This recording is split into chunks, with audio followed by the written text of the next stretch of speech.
السلام علیکم ورحمۃ اللہ وبرکاتہ۔ محترم ناظرین،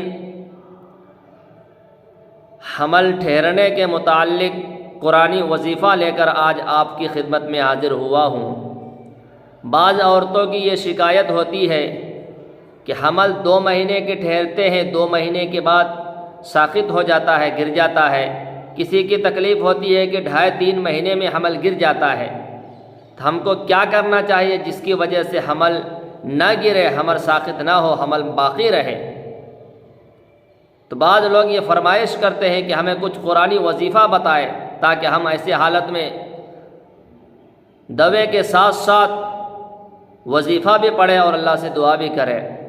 محترم ناظرین، وظیفہ کو بتانے سے پہلے آپ سے گزارش کرتا ہوں کہ ویڈیو کو پورا دیکھیں۔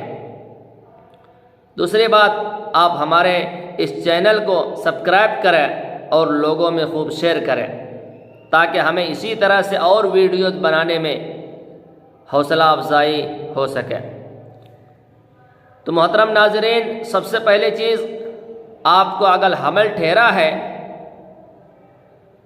تو آپ نمازوں کا اہتمام کریں، دعاؤں کا اہتمام کریں۔ خصوصاً ہر ہمیشہ اللہ پاک سے دعا کرتے رہے، اس لیے کہ اولاد کا دینے والا اللہ ہی ہے۔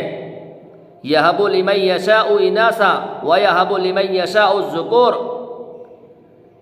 لڑکا ہو یا لڑکی، لڑکا دینے والے بھی اللہ ہے۔ جسے چاہتے ہیں لڑکا عطا کرتے ہیں، جسے چاہتے ہیں لڑکیاں عطا کرتے ہیں، جسے چاہتے ہیں کچھ نہیں دیتے ہیں۔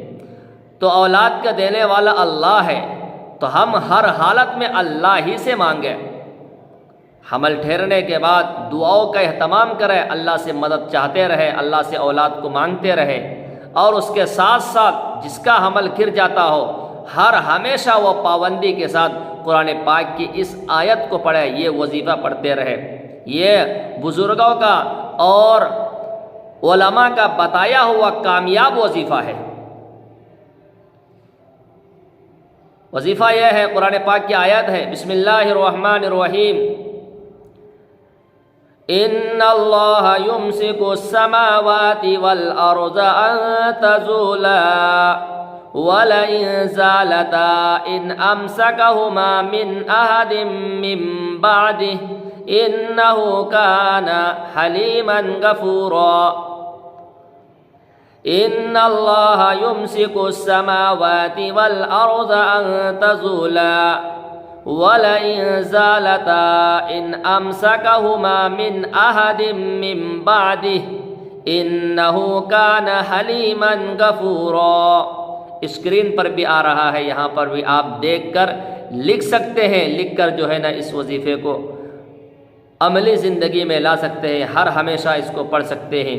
انشاءاللہ اس وظیفے کے ذریعے سے آپ کا حمل نہیں گرے گا، حمل باقی رہے گا، حمل ٹھہرا رہے گا، اور تمام بلاؤں سے بچے کی حفاظت ہوگی۔